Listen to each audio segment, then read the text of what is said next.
Hollywood scriptwriters could not come up with a bigger twist. Seriously. We all know that Joe Biden wasn't running the White House. He wasn't actually in charge. He didn't have the mental faculties to do it. So that raises the question, who was pulling the strings? So seriously, if you haven't seen what I'm about to show you yet, this clip of Lindy Lee, this revelation, let me know your guesses down in the comments below. I'm assuming that the majority of guesses are going to be Joe Biden, Barack Obama, maybe even Kamala Harris. But how many of you guessed this? After the debate, Hunter basically commandeered the White House. He sat in on all the White House top-level meetings. You had a former cocaine addict sitting in on the most sensitive meetings of the most consequential and important government in world history. Does that sit right with you? No. Without security clearance, mind you. No security clearance. That's who was basically running the show. So Hunter basically battened down the hatches after the debate to make sure that his father would only receive intel that he pre-approved. For those of you unfamiliar, that is Lindy Lee. She is a former top Democrat fundraiser. She was the finance chair for the DNC. And so she's making this allegation that Hunter Biden is the one who was actually pulling the strings, calling the shots in the White House. And it reminded me of Joe Biden's pardon for his son. A lot of people were focused on the date range because it was really peculiar. The pardon began January 1st, 2014, which is, of course, the same year when Hunter Biden was involved with Burisma. And the date range also covered the gun crimes, the drug charges. But beyond that, the date range actually went after the election. It went through December 1, 2024. Now, why would Joe Biden do that? Why would he extend that date range past any of the alleged and accused crimes that we're aware of? Because this pardon was a blanket pardon throughout that entire range. And to me, that gives some credence to what Lindy Lee is alleging here. Why would she lie about this? Sure, she's left the Democrat Party, but it's not as if she's become a Republican. She's an independent now. So it's not like she's trying to score points with Republican voters or the Washington establishment. If anything, she's making a lot of enemies. I doubt she's making any money going on these podcasts. So to me, she's putting herself in danger, putting her reputation on danger, unless she's blowing the whistle on what actually happened. Regardless of whether it was Hunter Biden, Joe Biden, whoever, we know Joe Biden wasn't the one actually pulling the strings, which in today's context is really ironic since the Democrats are up in arms about Elon Musk not being elected to anything. Well, if Hunter Biden was the one actually commandeering and taking charge in the White House, who elected him? Who put him in charge? Like Lindy Lee said, he didn't have any security clearance. This should be raising a lot of questions. And if someone is willing to go that public and on the record, then we need to be asking questions of everyone else who was in the White House at the time. I get that Joe Biden's term is over. It's water under the bridge. But we still need answers for that, not just for accountability, but to make sure that this doesn't happen again. And this could also explain why Donald Trump has already revoked Joe Biden's access. Trump posted this on Truth Social. There is no need for Joe Biden to continue receiving access to classified information. Therefore, we are immediately revoking Joe Biden's security clearances and stopping his daily intelligence briefings. He set this precedent in 2021 when he instructed the intelligence community to stop the 45th president of the United States, me, from accessing details on national security, a courtesy provided to former presidents. The Hur report revealed that Biden suffers from poor memory and even in his prime could not be trusted with sensitive information. I will always protect our national security. Joe, you're fired. Make America great again. Now, to be fair, Lindy Lee also did say that Barack Obama was sort of using Joe Biden's presidency as his third term, a shadow president, if you will, and that he was also gunning for a fourth term through Kamala Harris. And in Lindy Lee's full interview with Ryan Shaw, she revealed some other names, and there were a lot of names that I haven't heard of. So if you're interested in watching that interview, or at least that segment of the interview, I'm posting it in the comments down below, and I'm pinning it as the #1 comment so you can see everything she had to say. Now, speaking of Barack Obama, CNN had a bit of a doozy. They were talking about Osama bin Laden, and they were trying to bash Donald Trump and his plans to use Guantanamo Bay to house illegal immigrants who are being deported. Well, instead of showing Osama bin Laden on the screen, CNN ran this for a full 40 seconds.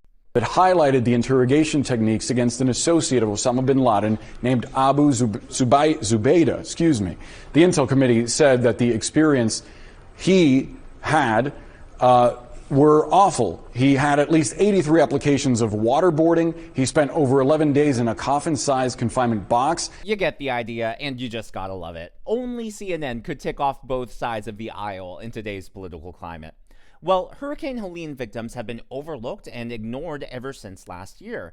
Despite Donald Trump taking decisive, fast action as far as reducing waste, cutting spending, identifying fraud, he's still focused on everyday Americans, people like you and I, the little guys, so to speak. Kristi Noem was out surveying the damage from Hurricane Helene and revealed these updates. President Trump came in and visited this community and in less than 20 days secured over $54 million for families in need and registered 2,600 families that needed assistance and hadn't gotten that type of help to get signed up for the programs that we have.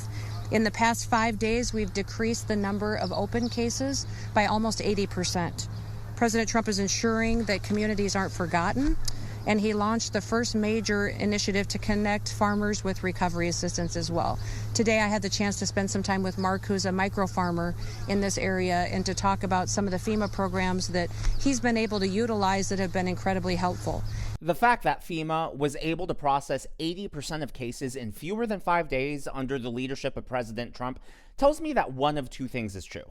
Either the Biden administration was extremely incompetent and inefficient, or they were slow walking and dragging their feet because Hurricane Helene primarily affected Republican regions. I mean, I suppose both things can be true, especially since we're all old enough to remember the time when a FEMA worker directed her team to ignore houses that had Trump flags and Trump signs on them. The record pace at which everything is being done is just yet another reminder of what can be accomplished when you have a president who truly cares about the people.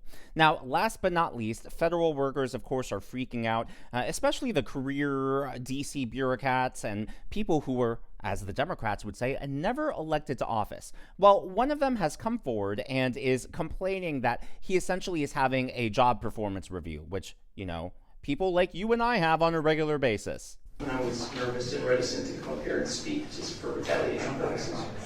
I just wanted to share some things that are going on at my agency. In the last week, we had Elon Musk in our building, and after he visited the building, he called for a 50% cut of the entire agency. My colleagues are getting 15-minute one-on-one check-ins with 19, 20, and 21-year-old college graduates asking to justify their existence. Supervisors are being told not to tell their staff anything, withhold information, and today we got word that supervisors must now fill out a justification form and that there's going to be just a 30% rank and yank with all staff at my agency. And to top it all off, one of Musk's top lieutenants and his wife and young child have shacked up on the 6th floor of our agency and are living there. The hallway's been blocked off with a special access list for people who can't get back there. Queer and trans folks of my agency are being doxxed in public. Their lives threatened. You really cannot win with these people. Trump has the power. He could fire all of those people immediately. And if he did, they would be crying and be upset about it. They would be, protesting in the streets. But now they actually have a chance to save their jobs. And instead of just being outright fired, they're having an opportunity to justify why the federal government needs them there in the first place, why their position is justified. I don't know about you, but I would rather have to justify my job, have to justify my paycheck, have to justify my worth and productivity than just be outright fired. In the normal world, right now I am a business owner. I do own a digital marketing agency, but before that, I worked for 3 different brick and mortar marketing firms. And every quarter, or at one of them, it was just once a year, I would have job reviews. My manager would come in, we would go over my productivity, and while it was never phrased as justifying my existence, let's be real, that's really what they are. Sure, they give you feedback, areas of improvement, and all that jazz, but it also creates a paper trail so that if your job performance reviews are bad enough and they see a trend, well, they have a reasonable excuse to fire you, let you go. If we have to go through performance reviews in the private sector, why can't we expect that from our public servants? You know, the people who take in and enjoy our hard-earned dollars. For me, it just seems long overdue, and I'm happy it's happening now, and I just don't understand why they're not satisfied, thankful that they have the opportunity to make the case for why they should get to keep their job and their position rather than just being outright fired. To me, if those are the choices you have, I know which one I would choose. But as always, all of that is just my analysis and commentary. That is what's going on in the world of politics from my point of view, and I would love to hear from you. So, Lindy Lee's claim that Hunter Biden was the one who commandeered the White House after Joe Biden's debate, pretty big claim. What do you think? Do you believe her? Do you think there's more to the story? Do you think there was anyone else? Do you think, Barack Obama was also playing a role too? Now, I get that Lindy Lee in that same interview said that it was essentially Obama's third presidency and he was hoping that Kamala Harris's would be his fourth. But at the same time, Obama wasn't actually physically in the White House. Someone had to be physically there, present, to help Joe Biden around his day. And I think that that person is probably the one who had the real power there. I think it would have been really hard for an outside force. Yes, I get George Soros is powerful, but someone still had to have been guiding Joe Biden's hand, and maybe literally, throughout each and every day. If you haven't already, please be sure to give me a thumbs up. I know it's a simple thing to ask for, but it really does help me reach more viewers like you in the algorithm. Be sure to smash that subscribe button and to check out one of these videos.